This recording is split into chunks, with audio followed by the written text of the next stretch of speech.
ኮሚሽኑ ወደዚህ ምርመራ እንዲገባ መነሻ የሆነው የጥረት ኮርፖሬት በተለይም ከአክሲዮን ግዥና ከአክሲዮን ሽያጭ ጋር በተያያዘ ይከተለው የነበረ አሰራር ድርጅቱን ለከፍተኛ ጉዳት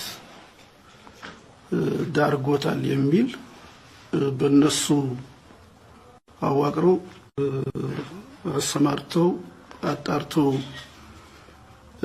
ባመጡት ሪፖርት መነሻነት ነው ኮሚሽኑ ወደዚህ ምርመራ የገባው እና ይሄ በኮርፖሬቱ በራሱ ኦዲተሮች የተጣራውን የምርመራ ማን የኦዲት ግኝት እንደ ኮሚሽን ተቀብለን መስከረም ወር ውስጥ ነው ለማየት የሞከርነው።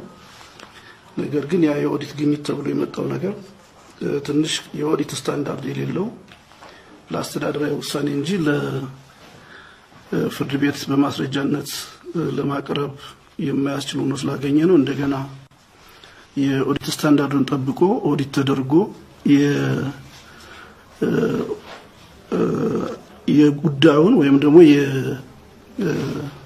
የብክነቱን ምክንያቶች እና ጉዳት አድራሾች ጭምር በለየ መንገድ ማቅረብ ስለነበረበት ተመልሶ ኦዲት እንዲያደርጉት አድርገን አሁን ጥር መጀመሪያ አካባቢ የአምስት ካምፓኒዎች የኦዲት ሪፖርት አጠቃለው ሰጥተውናል። ሁለት ካምፓኒዎች አሁንም ገና በምርመራ ላይ ናቸው። በተለይ ዳሽንና ዲቬንቱስ የሚባሉት ሁለቱ ካምፓኒዎች ገና የኦዲት ስራ የተጠናቀቀ አይደለም።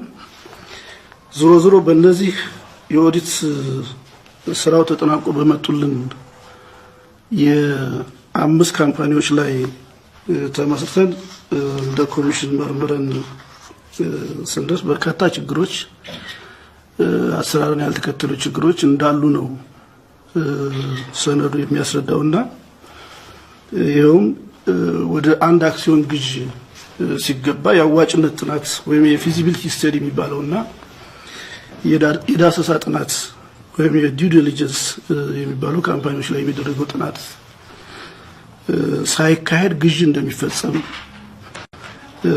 ይሄም ኋላ ጥረት በገባባቸው ካምፓኒዎች ሁሉ አትራፊ ሳይሆን ገንዘቡን እያጣ ለብዙ ብክነት የተደረገበት ሁኔታ እንዳለ ነው ጥናቶች የሚያሳዩት። ሌላው የኮርፖሬሽኑ የፋይናንስ አሰራር የሚፈቅደው ለራሱ ካምፓኒዎች ብቻ ነው ብድር የሚፈቅደው። ነገር ግን በፓርትነር ለተቀላቀሏቸው በፓርትነር ለገቡባቸው ካምፓኒዎች ውጪ ከኮርፖሬሽኑ አሰራር ውጪ ያለምንም ዋስትና ብድር በመስጠት ብክነት እየደረሰ ያለበት ሁኔታ እንዳለ ነው ግኝቱ የሚያሳየው። አንዳንድ የዳሰሳ ጥናት ወይም ደግሞ የአዋጭነት ጥናት አጠናን ባሉባቸው ካምፓኒዎች ደግሞ ተጠንቶ ከቀረበው ግምት በላይ የአክሲዮን ግዥ በመፈጸም ሌላውን ወገን የሚጠቅም ጥረትን ደግሞ ጉዳት ላይ የሚጥል አይነት ክፍያዎችም ያሉበት ሆኖ ነው ያገኘነው። በሌላ መንገድ ከውሉ ውጭ ክፍያ የሚፈጸምባቸው ሁኔታዎች የሚያመላክት ግኝቶችም አሉ።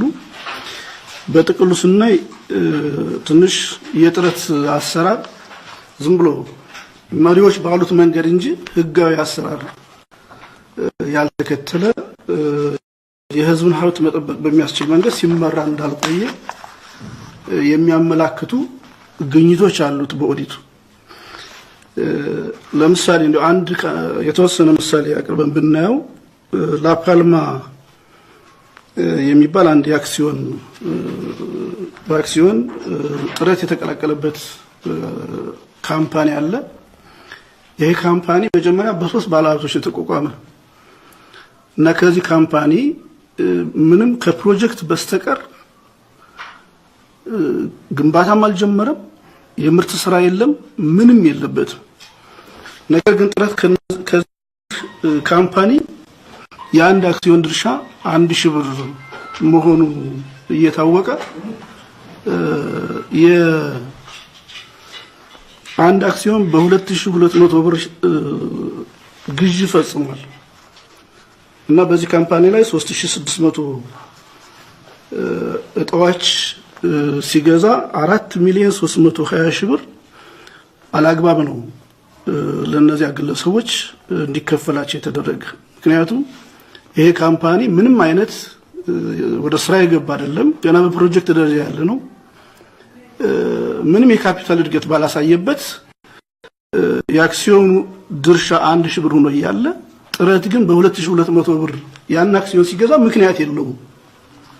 በዚህ ምክንያት ጥረት 4,320,000 አላግባብ እንዲከፍል የተደረገበት ሁኔታ አለ። ይሄን ብቻ ሳይሆን በፌደራል ጉምሩክና ገቢዎች ህግ መሰረት አንድ ካምፓኒ ሲሸጥ የካፒታል እድገት 30% ግብር ታክስ እንደሚደረግ ህጉ ያዛል። ይሄንንም ቀንሶ አላስቀረበ ጥረት። ይሄንንም ቀንሶ ባለማስቀረቱ 1,296,000 ብር ጥረት ባለዳ እንዲሆን አድርጎታል። ከዚህም በተጨማሪ ይሄ ፋብሪካ ለማቋቋም ከውጭ ተገዝቶ የመጣ ወደ 17 ሚሊዮን ብር የወጣበት ንብረት እስካሁን ድረስ ወደ ግንባታ አልገባም። ፀሐይና ዝናብ እየተፈራረቀበት ነው ያለ። ኦሬዲ ለብሽት እየተደረገ ነው ያለና በዚህ ላፓልማ በሚባለው ካምፓኒ ብቻ ከ22 ሚሊዮን ብር ጥረቶች ወጥቶ እስካሁን ግን ምንም እንቅስቃሴ የለም እና ይሄ ግለሰቦቹ መጀመሪያ መሰረት የሚሉት ግለሰቦች ትርፋቸውን 4 ሚሊዮን ይዘው ወጥተዋል። ቀሪውን ዕዳ ግን ጥረት የተሸከመበት ሁኔታ እንዳለ ያሳያል። ለምሳሌ ሌላ በየዳ ሰስቴኔብል ኬሚካል ኃላፊነቱ የተወሰነ የግል ማህበር የሚል በጥረትና በአንድ ባለሀብት መካከል የተመሰረተ ካምፓኒ አለ። ይሄ ካምፓኒ ሲመሰረት 700 ወጣ ጥረት 700 ወጣ ደግሞ ያኛው የፓተንት ባለቤት ሆነው ነው የመሰረቱት። ይሄ ማለት ጥረት የሚጠበቅበት ክፍያ 700,000 ብር ነው ለአንድ ዕጣ ለ700 ወጣ። ነገር ግን የሁለቱንም ድርጅቶች የሁለቱንም ባለቤቶች 1.4 ሚሊዮን ብር ሸፍኖ የከፈለ ጥረት ነው። ከራሱም በላይ የዚያኛውን ባለድርሻ ጭምር ከውሉ ውጪ ክፍያ ፈጽሟል። ይሄም ሳይበቃው ያለምንም ዋስትና በብድር ሽፋን 564,000 ብር እንዲወስድ ተደርጓል። በዚህ ብቻ አይደለም ያበቃ። ከተወሰነ ዓመታት በኋላ ደግሞ የጥረት ድርሻ ለዚያ ግለሰብ ለዚያ የባለድርሻው ባለቤት ለሆነች ሰው ደግሞ መልሶ ተሽጦለታል በዱቤ እና እስካሁን ድረስ 1,173,426 ብር ካምፓኒው ተሽጧል። ገንዘቡ ግን ወደ ጥረት አልተመለሰም። በዚህ ያልተገባ አካሄድ ግለሰቦችን የሚጠቅም በሌላ በኩል ደግሞ ጥረትን የግለሰቦች ዕዳ መሸፈኛ የሚያደርግ እንቅስቃሴ እንዳለ ነው የኦዲት ግኝቱ የሚያሳየው። ለምሳሌ ባህር ዳር ሞተርስ መገጣጠሚያ የሚባል ካምፓኒ አለ። ይሄ በግለሰብ የተቋቋመ ካምፓኒ ነው የነበረ። ይሄን ካምፓኒም መጀመሪያ ምንም ውል ባልነበረበት ከ4 ሚሊዮን ብር በላይ በብድር ሰጥቷል ለግለሰቡ ጥረት በብድር ሰጥቷል ለዚህ ባለሀብት። ቆይቶ ወደ አክሲዮን ሲመሰረት ጥረት በራሱ ባስጠናው ጥናት 10.4 ሚሊዮን ነው የተገመተ የዚያ ሀብት። የባህር ዳር ሞተርስ መገጣጠሚያ ኃላፊነት የተሰነገ ማህበር ጥረት በአማራ ዲዛይን እና ቁጥጥር ባለሙያዎች አስገምቶት 10.4 ሚሊዮን ብር እንደተገመተ ነው መረጃው የሚያሳይ። በኋላ በፍርድ ቤት ሌላ ድርጅት የአማራ ብድርና ቁጠባ ብድሬን አልመለሰም በሚል በፍርድ ቤት ትዕዛዝ በተጠና ጥናት ደግሞ ወደ 21 ሚሊዮን ብር የካምፓኒ እንዲጠና ተደርጓል። ግን ምክንያቱ ባልታወቀ መንገድ ጥረት ደግሞ 24 ሚሊዮን ብር ገዝቶታል ይሄንን ካምፓኒ። እስካሁን ግን ይሄ ካምፓኒ ወደ ስራ አልገባም ከ2006 ጀምሮ ማለት ነው። ከ2006 ጀምሮ እስካሁን ወደ ስራ አልገባም ይሄ ካምፓኒ እና ግለሰቦች ክሳራቸውን ጥረት ላይ ያወራረዱ የሚሄዱበት ሁኔታ ነው ሲሰራ የቆየ የሚያሳየው መረጃው እሱ ነው። ሌሎችም እንግዲህ ድርጅቶች አሉ። ለምሳሌ ኢስታንቡል ጋዝ ማኒፋክቸሪንግ የሚባል አለ። ከቱርክ የመጡ ባለሀብቶች መሰረቱት የሚባል ነው። እነዚያ የቱርክ ባለሀብቶች ህጋዊ ሆነው ይምጡ አይምጡ አይታወቅም። ወኪሎች ጋር ነው ጥረት ተስማማ መረጃዎች የሚያሳዩ። በዚህ ከ3.6 ሚሊዮን ብር ላይ ጥረት ክፍያ ፈጽሟል። ግን ይሄ ካምፓኒ ፈርሶ አሁን የለም። ይሄ ካምፓኒ ፈርሶ የወጣበት ሀገር የሌለበት ሁኔታ ነው ያለው። በዚህም 3.6 ሚሊዮን ብር ጥረት እንዲያጣ ተደርጓል። ሌላም እንግዲህ ደሴ መደዶ ውሃ ፋብሪካ የሚባል አለ ወደ ደሴ አካባቢ። ይሄም የተገዛበት አግባብ አዋጭነቱ በአግባቡ ያልተጠና መሆኑን ጥናቶች የሚያሳዩ።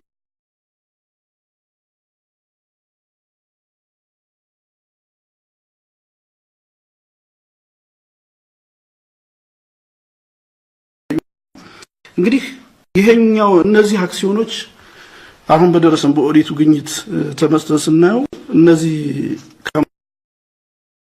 ካምፓኒዎች አንደኛ ያዋጭነት ጥናት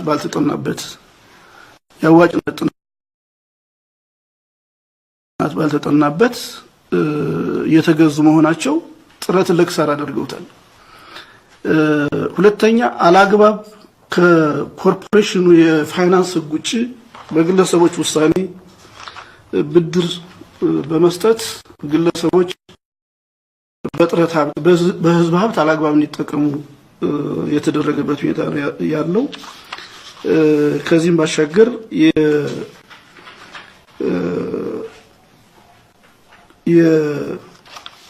እስካሁንም እነዚህ ተከታትሎ ወደ ስራ በማስገባት ደረጃ ጥረት አመራሮች ተልኳቸውን በአግባብ ባለመወጣታቸው ምክንያት በአምስቱም ካምፓኒዎች ክሳራ ነው የሚታየው፣ ዕዳ ነው የሚታየው። እንግዲህ ሌሎችም የዳሽንና የዲቨንቱስ የሚባልም እንደዚህ ካምፓኒዎች አሉ ገና የኦዲት ግኝታቸው ያልተጠናቀቀ እንጂ እዚያም አካባቢ ተመሳሳይ መኖራቸውን ነው የሚያሳየው። እንግዲህ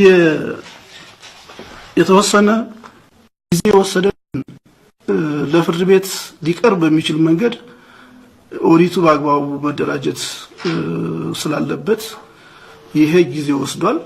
እንግዲህ ግልጽ መሆን ያለበት ጥሩ 2 ቀን ነው ከኮርፖሬሽኑ ተጠቃሎ ወደኛ የደረሰው። እንደ ኮሚሽን ግን ጎን ሌሎችንም ማስረጃዎች በመሰብሰብ ስንከታተል የቆየ ነው።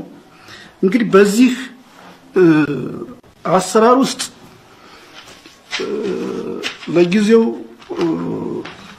የማስተር ማይንዱን ባለቤቶች ናቸው ብለን የሐሳቡ ማመንጭ ናቸው ብለን ያሰብናቸው 2 ግለሰቦች አቶ በረከት ሰሞንና አቶ ታደሰ ካሳ በቁጥጥር ስር እንዲውሉ አድርገናል። ዛሬው ዕለት እንግዲህ እነዚህ ሰዎች ተለይተው በአስቸኳይ በቁጥጥር ስር ይዋሉ ብለን ስንወስን አንደኛ የሁሉም ጉዳዮች እነዚህ የጠቀስኳቸው ጉዳዮች አበንጮች እነሱ ናቸው ብለን ስለምናምን ነው። ሁለተኛ የቅድም ባልኳቸው መንገድ እነዚህ ማስረጃዎች ክስ ሊያስመስርቱ ሌሎች ቀሪ ምርመራ ቢጠይቁ ነገሮች እንዳሉ ነው። እነዚህ አሁን በእጃችን የገቡ ማስረጃዎችም ክስ መመስረት የሚያስችል እንድንመሰረት የሚያስችሉ በቂ ማስረጃዎች ናቸው ብለን በማመን ነው። ከዚያ በመለስ በኦዲት ስራው ውስጥ እነዚህን አካላት ኢንተርቪው ማድረግ ሁሉ ያልተቻለበት ሁኔታ አጋጥሟል። በኦዲት በማድረግ ሂደትና ለዚህም ምቹ ሁኔታ ይፈጥራል ማለት በዚህ ላይ እነሱም ኢንተርቪው መደረግ ስላለባቸው የምርመራ ቃላቸውን መስጠት ስላለባቸው በዚህም ምርመራውን የበለጠ ለማቀላጠፍ ሰዎች በቁጥጥር ስር ማዋል የግድ እንዲሆን ያደረገንበት ሁኔታ ነው ያለ። ሌሎች ተጠርጣሪዎችን በቀጣይ ይኖራሉ። አሁን ለጊዜው ምናልባት ከሀገርም ለመውጣት ወይም ደግሞ የመንግስትን ሌላው ህብረተሰብ እንደሚያውቀው ወንጀለኞች ወደ መሽጉበት አካባቢ ሄደው እንዳይቀላቀሉ ከማሰብ ታሳቢ አድርገን በቁጥጥር ስር እንደዚህ ነው እንጂ አሁን ለምሳሌ ወደ ዳሽን ቢራ ፋብሪካ ሽያጭ ብንመጣ የዳሽንን ሽያጭ ውሳኔ የወሰነ በረከት ብቻ ሊሆን አይችልም። በቦርድ ነው የሚወሰነው። የሚያሳዩት ማስረጃዎችን ሌሎች የቦርድ አባላት ፊርማም አለበት በሽያጩ ውሳኔ ላይ። በዚህ መንገድ ተጠያቂ የሚሆኑ አካላት ይኖራሉ። ሁለተኛ ቅድም ባልኳችሁ ካምፓኒዎች ዙሪያ ያለአግባብ የተጠቀሙ በግለሰብ ደረጃ ሌሎች ኃላፊዎች በውስጡ ይኖራሉ። እነዚህን እንግዲህ በቀጣይ በዚህ መልክ ትግሉን እንቀጥለናል። እያጠናከርን ነው። የበለጠ ምርመራውም እየጠራ ክሱንም ጎን ለጎን እያስቀጠልን መሄድ ስላለብን በዛሬው ዕለት እነዚህ ሰዎች የፍርድ ቤት ትዕዛዝ ህጋዊ ትዕዛዝ ወጥቶ ፍተሽ ነው በቁጥጥር ስር ውለዋል። ቀሪ ስራዎችም አከታትለን እየሰራን በሚደርሰው ውጤት ላይ ተመስለን ለህብረተሰቡ የምናሳውቅ ነው የምንሆን። ምናልባት ኮሚሽኑ ብቻውን ይሄን ነገር ታግሎ ውጤት ሊያበቃው ስለማይችል ሌሎች የህብረተሰብ ክፍሎችም በዚህ ዙሪያ በጥረት ዙሪያ አለን የሚሉትን ማስረጃ ካለ ለኮሚሽኑ ትብብር እንዲያደርጉ በዚህ አጋጣሚም ጥሪ ማስተላለፍ የምፈልገው። እነዚህ ሰዎች የቦርድም ሰብሳቢዎች ናቸው። የጥረት ስራ አስፈጻሚ ነው አቶ ታደሰ ካሳ። የነዚህ ግዢዎች ሐሳብ አመንጭ እነዚህ ናቸው ነው የኛ እንትን። ሌሎች አካላት ምናልባት አብረው ያንን ነገር የጋራ ለማድረግ የተጠቀሙበት ሊሆን ይችላል ብለን እንገምታለን። ከዚህ ተነስተን የነዚህ ሰዎች ሁለት ሰዎች በቁጥጥር ስር መዋል ምናልባት አይቻለም ብሎ ህዝቡ የሚጠብቀውን ነገር እንደሚቻል አውቆ ለትግሉ ይጠል ሊያስተባብር ይችላል ሚል መነሻ ነው ያለው ኮሚሽኑ። ይሄ መነሻ ነው የሚኖረን። ከዚህ ባሻገር እንግዲህ ኔትወርክ ይኖራል። ኦዲት ማድረጉም ላይ የራሱ የሆነ እንቅፋቶች አሉብን። ራሱ ኦዲቱም ላይ እንቅፋቶች አሉ። እነዚህን የደረስንበትን እያያዝ ያልደረስንበትን ደግሞ የበለጠ እያጠራን ነው በቀጣይ የምንሄድ እንጂ አሁን የጥረት ካምፓኒዎች እኮ እነዚህ ብቻ አይደሉም። እነዚህ አሁን የተደረሰባቸው ናቸው እንጂ የጥረት ካምፓኒዎች በርካታ ናቸው። ምናልባት ይሄን መነሻ ሲያውቅ ውስጡ ሆኖ ችግሩን ሲመለከት የነበረ አካልም ምናልባት ወደ ተባባሪነት ይመጣል የሚል ታሳቢም አለን። ከዚህ ባሻገር የዳሽን ላይ አሁንም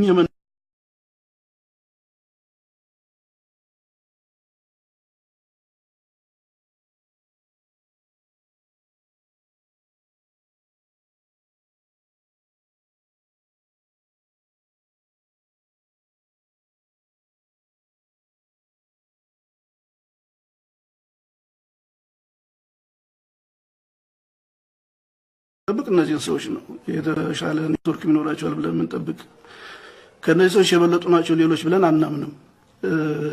ያም ከሆነ ግን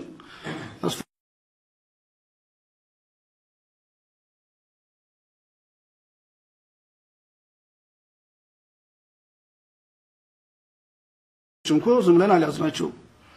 በፌደራል መንግስቱ በአዲስ አበባ ፖሊስ ኮሚሽን ትብብር ነው እነዚህ ሰዎች በቁጥጥር ስር ያዋልናቸው እንጂ ኮሚሽኑ ብቻውን አይደለም። ስለዚህ ሌሎች አጋር አካላት ጋር ሆነን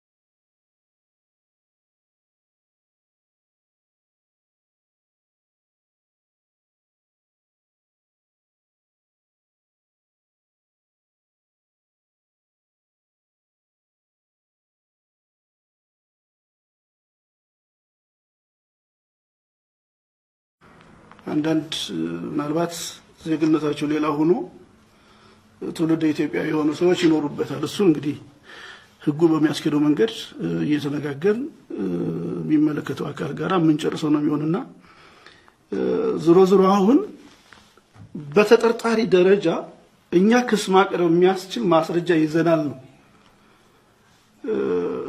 ሂደቱ ደግሞ በፍርድ ሂደት ነው ጉዳዩ እየጠራ የሚሄደውና በኮሚሽኑ እምነት ግን አቃቤ ሕጎቻችንም ደግሞ ደጋግመው ከህጉ ጋር አገናዝበው ያለው ማስረጃ እንዲያወጥ ተደርጓል። ጥንቃቄም ለማድረግ ሞክረናል። አሁን በሰበሰብናቸው ማስረጃዎች እነዚህ ሰዎችን ክስ ልናቀርብ የሚያስችል ማስረጃ አግኝተናል ነው። ውጤቱ እንግዲህ በሂደት በክርክር ሂደት የሚታይ ነው የሚሆነው።